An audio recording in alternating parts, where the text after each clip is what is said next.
Let me tell you something about humans that might save your life someday. When they get quiet, that's when you should start to worry. My name is Commander Draz'Vok of the Galactic Coalition Forces, and I've seen things that would make your chromatophores pale to translucent. 3 decades commanding the flagship Righteous Fury, a vessel so massive it has its own weather systems, and I thought I'd encountered every species quirk in the known universe. But humans? They're a whole different beast. Our massive warship was hurtling through the Vega corridor, on direct course to intercept the Nexus Horde's main fleet. You know the Horde, those 8-limbed parasitic nightmares who've been consuming entire planets on the rim. The Coalition had assembled the largest battle group in galactic history, 17 species, 234 vessels, all under my command. The tension aboard the command deck was thick enough to slice with a plasma cutter. The Coalition Council had finally approved humans for active combat roles just 3 cycles ago. An controversial decision, if you ask me. Most species thought they were too unpredictable, too emotional, too, well, human. But nobody could deny their effectiveness when things went sideways, which, in war, they always do. Captain Eleanor Frost was their representative at the command level, a tall, pale-skinned human with hair the color of solar flares and eyes that reminded me of the frozen methane lakes on Titan. The humans called her Frosty. Behind her back, though I never understood if this was an insult or a term of endearment. Humans are weird like that. Usually you couldn't get Captain Frost to shut up during briefings. She'd interrupt, question, challenge, propose alternatives. Drove my strategic officer KZT Tal absolutely insane. Humans seem to think every plan is just a suggestion, a starting point for debate rather than a directive to be followed. It's maddening, but I've grudgingly come to appreciate their perspective. Sometimes. But today she was quiet, eerily quiet. She stood at the back of the briefing room, arms crossed, eyes narrowed, not saying a single word as Lieutenant Glax, nor outlined our attack formation. No questions, no suggestions. Not even one of those little sounds humans make. Ache, I think they call it, when they're thinking something but not saying it. And that, my friends, should have been our first warning sign. Because I've learned something crucial about these peculiar bipeds. When humans go quiet, the universe should start to worry. But did I recognize the warning? No. And that almost cost us everything. The holographic display in the center of our war room pulsed with tactical projections, illuminating the faces of the 17 species representatives in an eerie blue glow. Lieutenant Glax Snore, with his forearms gesticulating wildly, was in the middle of explaining our primary attack vector. The Nexus Horde has positioned their dreadnoughts in a standard pincer formation. Glaxnor's voice boomed, his throat sack inflating with each emphasized point. We'll split our forces into 3 battle groups. Alpha Wing will engage directly, drawing their fire, while Beta and Gamma Wings execute a quantum jump to flank their rear guard. The room erupted immediately. This is normal. Put 17 different evolutionary paths in one room and ask them to agree on battle tactics. It's like asking a Valaxian slug and a Pyrian fire breather to share living quarters. Preposterous. Ambassador TZ Reikalak of the Mantoid Collective chittered, mandibles clicking rapidly. My warriors should lead the frontal assault. The Mantoid exoskeleton can withstand 3 times the radiation damage of your soft-bodied Taurians. General Phalanx of the Arcturian Guard slammed his crystalline fist on the table. And waste your superior maneuverability? Tactically unsound. My heavy cruisers are built for direct engagement. The Zelaxian representative, whose name I can never pronounce without spraying the room with saliva, emitted a series of high-pitched whistles that the translator rendered as something like, "Your plan ignores the quantum destabilization fields we detected in their last encounter. We must recalibrate our shields before engagement." On and on it went. The Dravidi wanted to use their psychic navigators to predict enemy movements. The Chronos Triumvirate insisted their time dilation weaponry needed priority targeting assignments. Even the usually reserved Futurian ambassador was glowing bright orange with agitation, literally lighting up one corner of the room. Through all this chaos, Captain Frost stood motionless, her face betraying nothing. Not a word, not a sound. Just watching the holographic battle simulation with those ice-blue eyes running through scenarios in that strange human brain of hers. Commander Draz'Vok, my second in command, Vex Lar, whispered next to me, "Shouldn't we call for order?" I raised a hand to silence him, my attention fixed on Frost. "The human is quiet," I muttered. "Sir?" "Frost. She hasn't spoken a word." Vex Lar glanced at the human and shrugged, his shoulder plates clicking together. "Perhaps she's finally learned proper military discipline. About time, if you ask me." "No, something's wrong," I said, unable to shake this growing unease. In all our previous engagements, Frost had been quick to point out flaws, suggest alternatives, challenge assumptions. Humans might be new to interstellar warfare, but they have an uncanny knack for finding the weak point in any plan. It's what makes them both valuable and insufferable. I watched as her eyes tracked the projected path of Beta Wing, her jaw tightening almost imperceptibly. There it was, a tell. Something about that maneuver troubled her. "Captain Frost," I called out, silencing the room with my command voice. "You're uncharacteristically quiet today. Do you have input on the tactical approach?" All eyes turned to the human. She straightened slightly, that fiery hair catching the light of the holographic display. For a moment, she said nothing. Then her lips curled into what humans call a smile, though this one lacked any warmth. "The plan is interesting, Commander," she said, each word measured and deliberate. "I'm just wondering if Lieutenant Glax nor has accounted for the gravimetric distortions in the Caldera Nebula where Beta Wing is supposed to make their quantum jump." Glax Nor's throat sacked, deflated with an audible wheeze. "The navigational charts show minimal interference," he replied defensively. "The charts are 3 cycles old," Frost said, still with that unsettling smile. "And the Nexus Horde knows we have them." That's when I felt the first real chill of concern. Because Captain Frost wasn't being loud, wasn't being argumentative. She was being precise. And a precise human is far more dangerous than a loud one. After dismissing the War Council, I retreated to my private quarters, Frost's words still echoing in my mind. 3 cycles old. Of course the charts were 3 cycles old. That's standard procedure. But the way she said it. This wasn't the first time I'd worked with humans. Far from it. My first encounter with their species was with Commander Jackson Porter, a boisterous barrel of a man assigned as military liaison when humanity first joined the coalition. Porter had opinions about everything, from our weapon systems to our food synthesizers. "You're telling me," he had bellowed during one memorable strategy session, "that you've mastered faster than light travel but you can't make a decent cup of coffee. Priorities, people." Then there was Lieutenant Amara Okafor, who once hijacked a diplomatic shuttle during a Kra'Zak ambush because, in her words, the autopilot was being a wimp. She manually piloted the vessel through an asteroid field, violating 13 different coalition flight protocols, and somehow managed to save all 36 diplomats on board. When I asked her how she'd calculated such an impossible trajectory, she shrugged and said, "I didn't. I just felt it. I felt it. As if interstellar navigation was something you could feel." The pattern continued with each human I encountered. Captain Marcus Rivera, who insisted on personally inspecting every deck of a captured enemy vessel, despite radiation warnings because he had a hunch. Dr. Naomi Parker, who questioned our entire medical protocol because it didn't account for human stubbornness. The list went on. Humans were loud, argumentative, impulsive. They relied on what they called gut instincts, some bizarre evolutionary holdover that somehow produced surprisingly effective results.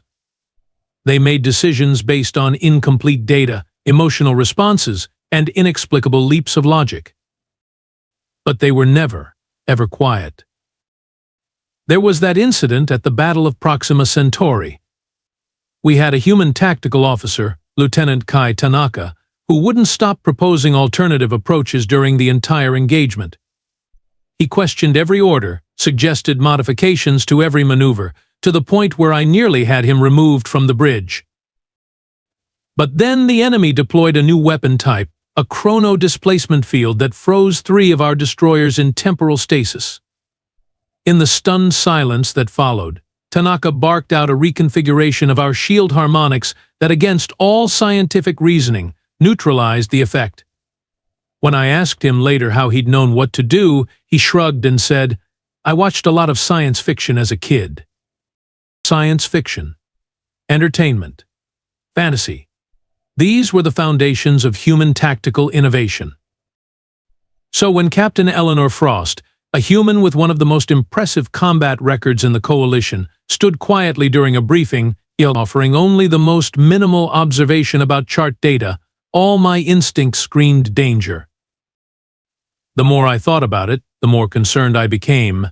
Humans were at their most dangerous not when they were shouting their unorthodox ideas, but when they were silently calculating. This restraint from Frost wasn't diplomacy or deference. It was, what did humans call it? The calm before the storm. I reached for the comm unit. "Security, locate Captain Frost and request her presence in my quarters immediately." Because if there's one thing more dangerous than a human with a crazy idea, it's a human who's keeping that idea to themselves. Captain Frost arrived at my quarters precisely 7 minutes after being summoned, not immediately, which indicate alarm, but not delayed enough to be insubordination. Calculating, as always. "Commander Draz'Vok," she said, standing at what humans call parade rest, hands clasped behind her back. "You wanted to see me?" "Come in, Captain." "Drink?" I gestured to the dispenser built into my wall unit. "No thank you, sir." Her eyes scanned my quarters, noting the weapons display on the eastern wall, the ceremonial armor in the corner, the holographic star chart hovering above my desk. Always observing these humans. "I prefer direct communication, Captain, so I'll be blunt. You were unusually reserved during the briefing." I settled into my command chair, all 4 of my arms arranged in what my species considers a posture of authority. Frost smiled, that peculiar human expression that can mean anything from genuine pleasure to murderous intent. Was I? I made an observation about the navigational charts. One observation. Normally you'd have questioned half the tactical directives by now, proposed 3 alternative approaches, and somehow managed to offend at least 2 allied species representatives. She laughed, a short, sharp sound with no real humor. "You make me sound like a diplomatic nightmare, Commander." "You're a human. You're all diplomatic nightmares, but effective ones." I leaned forward. "So why the restraint today? What aren't you saying?" Frost paced to the viewport, staring out at the stars streaking by as we traveled at sub-light speed. For a moment I thought she might maintain her silence, but then she turned, that fiery hair catching the light like a solar flare. "Do you want the diplomatic answer or the honest one? When has any human ever given the diplomatic answer first?" "Fair point." She took a deep breath. "Your plan is going to get us all killed." There it was. Blunt, direct, typical human certainty. "Elaborate," I said, keeping my tone neutral despite the gravity of her claim. "It's not just the outdated charts, though that's part of it. The entire strategy is based on an assumption that the Nexus Horde fights like we do, with logic, with predictable patterns." She walked to my holographic display and, without asking permission, manipulated the controls to bring up the tactical projection from the briefing. "Look at their formation. Everyone sees a standard pincer, right? But it's too perfect, too textbook." Her fingers traced the enemy positions. "The Horde has been studying us for years. They know our tactical manuals, our strategic responses. This formation? It's bait." I chittered in frustration. An involuntary sound my species makes when agitated. That's a significant claim based on minimal evidence, Captain. Oh, I have evidence. Her smile turned sharp. Their supply lines are too exposed. Their heavy cruisers are positioned with overlapping blind spots. And most telling, their command ship is within range of our long-range artillery. She manipulated the display again, highlighting each point as she spoke. It's like they're inviting us to attack exactly as Galactic suggested. Split our forces, flank them, target their command ship, and then what? What happens when we commit to this plan and suddenly discover it's exactly what they were expecting? The coldness in her voice sent a ripple down my dorsal spines. Why didn't you raise these concerns during the briefing? Because she paused, choosing her words carefully. Because arguing tactical details would have wasted time we don't have. This isn't a flaw in the plan, Commander. It's a fundamental misunderstanding of what we're facing. I rose from my chair, all 8 feet of my armored frame towering over her comparatively fragile human form. So instead you chose to say nothing. That's not like you, Captain. Not like any human I've encountered. Something changed in her expression then. A softening, perhaps amusement. You know, there's an old saying back on Earth, beware the fury of a patient man. When humans get loud, get passionate, it usually means we're working through a problem, testing ideas. But when we get quiet, she shook her head. When we get real quiet, that's when you should worry most. It means we've moved past debate to decision. And what decision have you reached, Captain Frost? I asked, suddenly aware that this conversation was far more important than I'd initially realized. Her ice-blue eyes met mine directly. That I need to show you what's really happening here. And that we need to completely abandon the current strategy before we fly straight into the most obvious trap I've seen in my 15 years of combat. The absolute conviction in her voice was unnerving. Humans are often wrong. Their instincts and hunches frequently lead them astray. But when they're right, ignoring them has cost empires. You have exactly 10 minutes to convince me, I said, gesturing to my tactical display. Show me what you see that 17 other species have missed. Frost didn't waste a second of her allotted 10 minutes. Her fingers danced across my tactical display with practiced precision, manipulating the holographic projections of both our fleet and the enemy's. The Nexus Horde evolved as a hive mind species, she began, her voice taking on a cadence I'd come to recognize as the human lecture mode. But we keep making the mistake of assuming they still think collectively. They don't. Not since they started assimilating other species. The display zoomed in on the enemy command ship, a massive structure bristling with the biological-mechanical hybrid technology that made the Horde so difficult to combat. See these protrusions here? She highlighted several irregular nodules on the ship's hull. Standard analysis classifies them as weapon ports or sensor arrays. But look at the radiation signature. She pulled up the spectral analysis, showing energy patterns I hadn't noticed before. Quantum entanglement generators, I muttered, suddenly seeing what she was pointing out. But why would they? Exactly, she cut me off. A very human habit that would be considered grotesquely rude in most coalition cultures. They're preparing to create a temporal fold. When our 3 wings commit to the attack pattern, they'll activate these generators and create a pocket of accelerated time around our fleet. My outer membrane paled as the implications became clear. We'd be trapped in accelerated time while they remained in normal space-time. To us, their reinforcements would appear to arrive almost instantly. Worse, Frost continued, highlighting another section of the enemy formation. These support ships aren't defensive escorts as we assumed. They're carrying dimensional inverters. Once we're caught in the temporal fold, they'll reverse the polarity. Throwing our fleet into subspace, I finished, feeling a cold dread settle into my thoracic cavity. We'd be removed from normal space-time entirely, possibly forever. Frost nodded grimly. The entire formation is designed to lure us into exactly the attack pattern Galactic proposed. Split our forces, surround their apparent weakness, and then she made an explosive gesture with her hands. Trap snaps shut. How did you see this when our analysts didn't? I asked, genuinely puzzled. Our tactical AI had run millions of simulations on the enemy formation. Frost's laugh had a bitter edge. Because I've been studying human military history.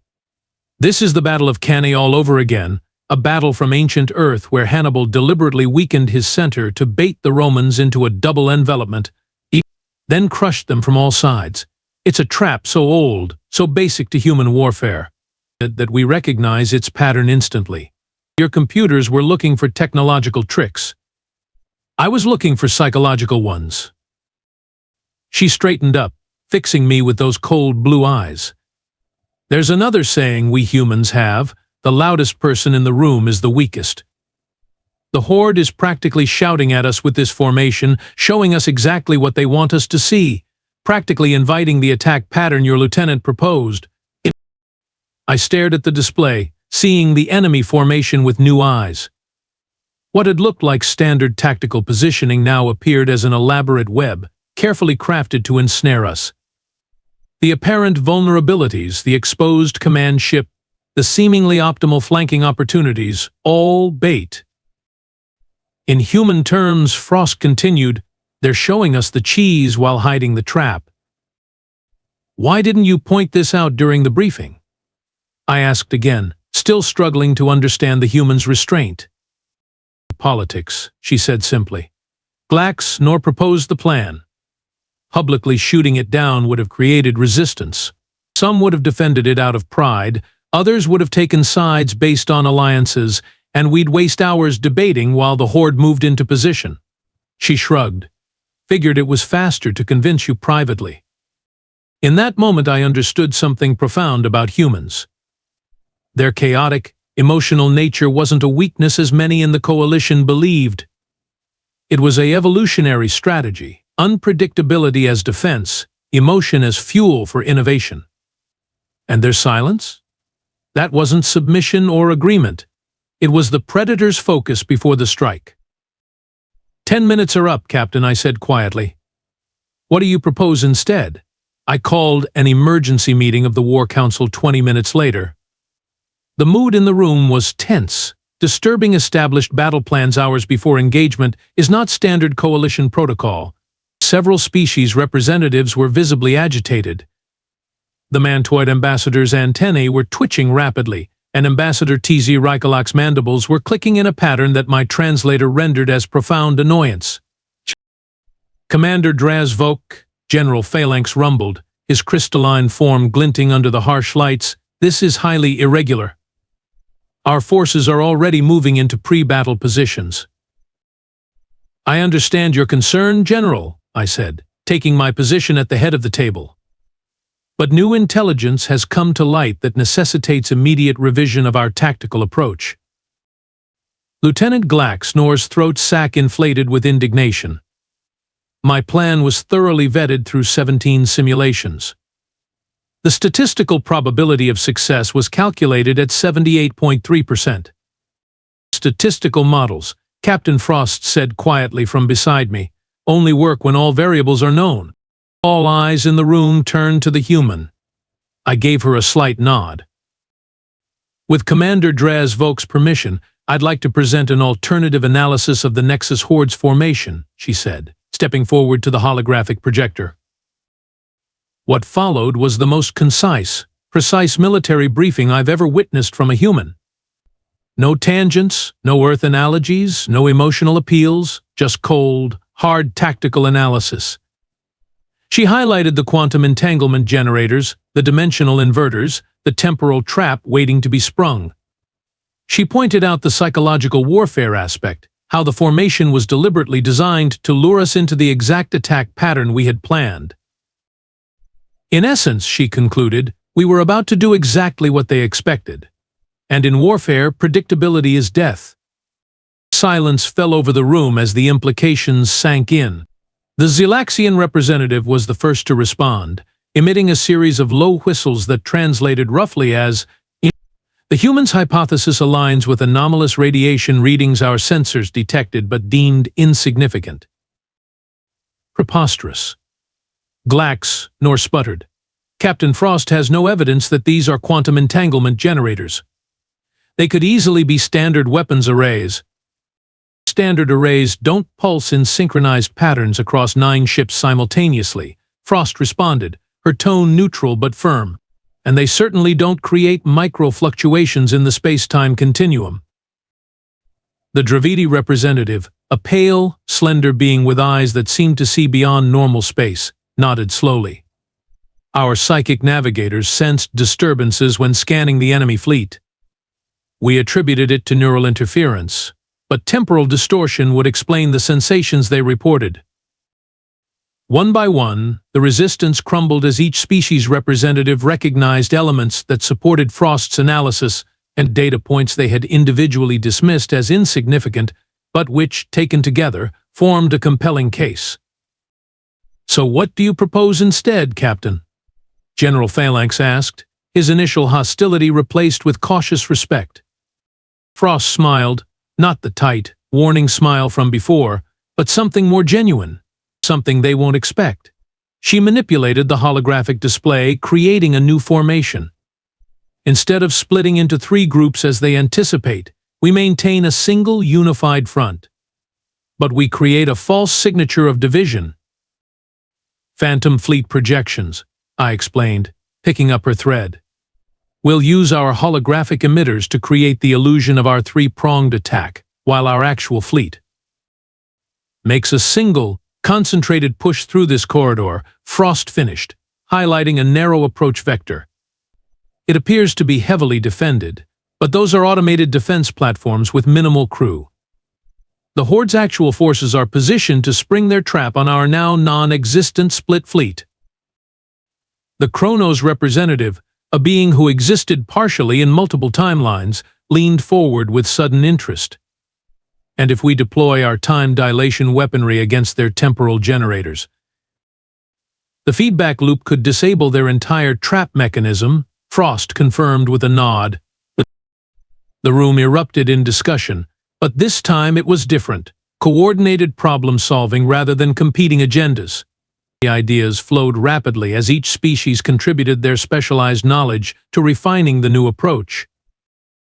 Captain Frost stepped back, allowing the collaborative process to unfold. She caught my eye and gave me a small nod of appreciation. I had supported her theory, given her the platform, and now the coalition was adapting in real time exactly what humans excelled at. "Time is short," I announced, bringing focus back to the group. "We have 4 hours to implement these changes before we enter engagement range. Let's make them count." As the meeting broke up with newfound purpose, I noticed Glax nor approach Captain Frost. "Your analysis was surprisingly thorough," he admitted grudgingly, "though I still maintain my plan had merits." "It did," Frost replied diplomatically. "That's why they designed their trap around it.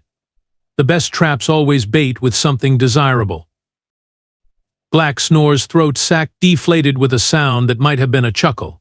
"You humans are strange allies, but useful ones.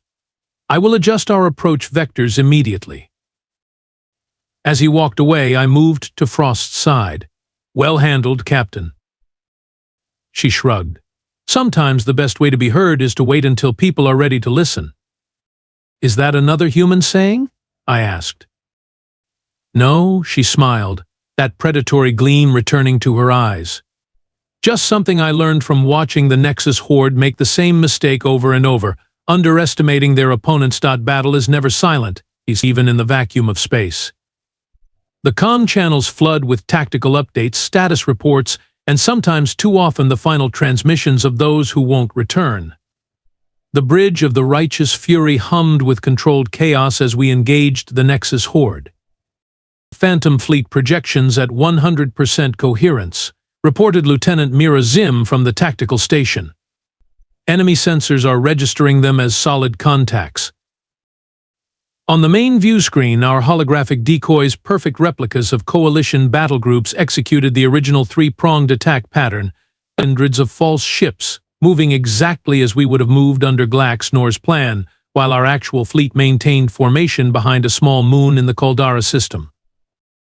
Captain Frost stood beside me at the command platform, her eyes fixed on the tactical display. She didn't fidget like most humans. No tapping fingers or bouncing legs. Just that unnerving stillness that I now recognized as intense focus. The Horde is responding exactly as predicted, Vexlar announced. Their formation is shifting to envelop our phantom fleets. I watched as the enemy vessels moved to spring their trap, targeting empty space where they believed our ships would be. The quantum entanglement generators on their command ship powered up, creating a temporal distortion field that would have ensnared our fleet had we been there. "Now," Frost said softly. "Execute primary attack vector," I commanded. "All ships, full tactical thrust." Our actual fleet, all 234 vessels moving as one unified force, burst from behind the moon and accelerated toward the narrow corridor Frost had identified. The enemy's automated defense platforms immediately began firing, but their response was sluggish, their targeting systems confused by our phantom fleets. First obstacle approaching, Glax, nor reported. Automated defense platform grid in 3, 2, 1.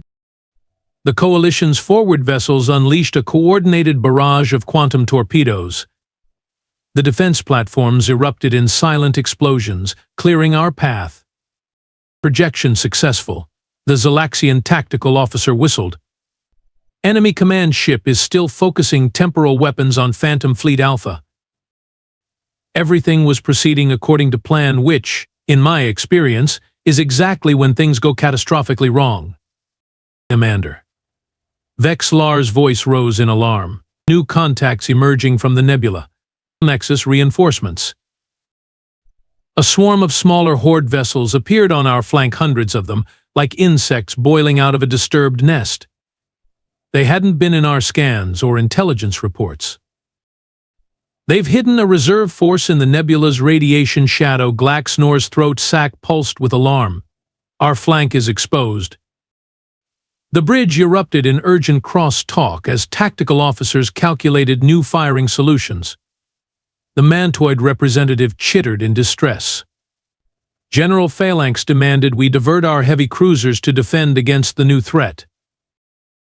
Through it all, Captain Frost remained silent, that same unnerving calm I'd noticed in the briefing room. But now her lips curved upward in the barest hint of a smile. "Captain?" I prompted, my dorsal spines rippling with concern. "These reinforcements weren't in your analysis." "No," she agreed, still watching the tactical display. "Well, they're exactly where they should be." "You knew about this?" I hissed. "I suspected," she corrected. "The Horde always holds back a reserve. Always. But they're predictable in how they deploy it." She tapped a section of the display. "These aren't elite forces. They're hastily converted civilian ships with minimal weaponry. A desperate attempt to overwhelm us with numbers. That desperate attempt still has enough firepower to cripple our flank." Glaxnor protested. Frost's smile widened.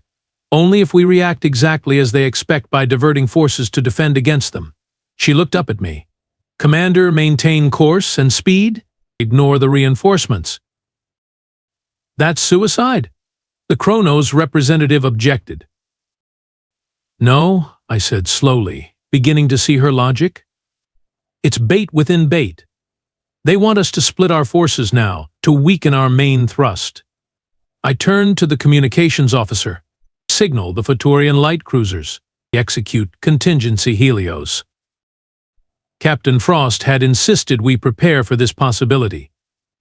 The Futurians, beings of living light and energy, had positioned their vessels at specific coordinates along our route. At my command, they activated their solar resonance drives simultaneously, creating a cascading wave of blinding radiation. "Futurian light barrier deployed," reported the tactical officer. Enemy reinforcements are their blind. Their targeting systems are completely overwhelmed. The swarm of Horde reinforcements fell into disarray, their sensors overloaded by the Futurian light show. Without the ability to coordinate, their numerical advantage became meaningless. Maintain course and speed, I ordered. All ships, prepare for Phase 2. We punched through the corridor, closing rapidly on the Horde's command ship. They realized their error too late. The massive vessel tried to redirect its temporal weapons, but the generators required precise calibration. They couldn't shift targets quickly enough. Chronos vessels, deploy time dilation countermeasures, I commanded. The sleek ships of the Chronos triumvirate moved into formation, activating their unique weapons devices that manipulated the flow of time in localized bubbles. The Horde's temporal generators, already at full power, suddenly faced an opposing temporal field. The result was spectacular. A rippling distortion spread across the enemy command ship as conflicting time fields tore at its structure. Sections of the vessel aged centuries in seconds, while others reversed back to their component materials. By the 17 moons, Vexlar whispered, it's tearing itself apart. All vessels, execute attack pattern Frost, I ordered, using the designation we'd hastily assigned to the humans' impromptu battle plan. Target remaining enemy vessels in sequence. With their command ship disintegrating and their trap neutralized, the Nexus Horde formation collapsed into chaos. Our unified fleet tore through their disorganized ranks with surgical precision. 97 minutes after engagement, it was over. The largest Horde fleet ever assembled had been reduced to scattered debris and fleeing survivors. The Coalition had suffered losses, 28 ships destroyed, 42 damaged, but we had achieved what most had considered impossible, a decisive victory against overwhelming odds. As the bridge crew erupted in celebration, I turned to find Captain Frost already looking at me, that unsettling calm still present in her ice-blue eyes. You knew, I said quietly. You knew they'd have reinforcements hidden in the nebula. She shrugged. I didn't know. I anticipated. There's a difference. You anticipated they would try to bait us twice. Predators are predictable, she replied. Once you understand their hunting patterns, the Horde always holds something back, always has a secondary trap. So we prepared for one. Why didn't you mention this possibility during the planning session? Her expression softened slightly. Because 17 different species arguing about how to handle a theoretical threat would have created confusion. Better to have a clear, simple plan with contingencies that could be executed without debate. In that moment, I understood something profound about humans. Their chaotic nature, their emotional outbursts, these were surface features that masked a deeper, more dangerous capacity, the ability to anticipate chaos itself, to see patterns in madness, to weaponize unpredictability. Captain Frost, I said formally, the Coalition owes you a debt of gratitude. She smiled, a real smile this time, not the predatory one from before. Just doing my job, Commander. Besides, I had a personal stake in not dying today. As the celebration continued around us, I made a mental note to update the Coalition Tactical Handbook with a new entry. When a human goes quiet during battle planning, pay very close attention. 3 cycles have passed since the Battle of Caldara Nebula. The Nexus Horde has retreated to the Outer Rim, their forces so thoroughly decimated that Coalition intelligence suggests they won't pose a significant threat for at least a decade. Long enough for us to strengthen our defenses, update our tactics, and prepare for their eventual return. The victory celebration lasted for 7 standard days across Coalition space. Captain Eleanor Frost received the highest military honors from 17 different species, most of which she couldn't pronounce and several she couldn't physically wear without risking injury. The humans, true to form, celebrated by consuming alarming quantities of ethanol and engaging in synchronized rhythmic movement they called dancing. Bewildering creatures. But the most significant change wasn't recorded in any official report or commemorative ceremony. It happened during the first strategic planning session after the battle, when a junior human officer, Lieutenant Patel, I believe, sat silently through an entire presentation on border defense protocols. I watched as, one by one, the various species representatives noticed his silence. Conversations hushed. Attention shifted.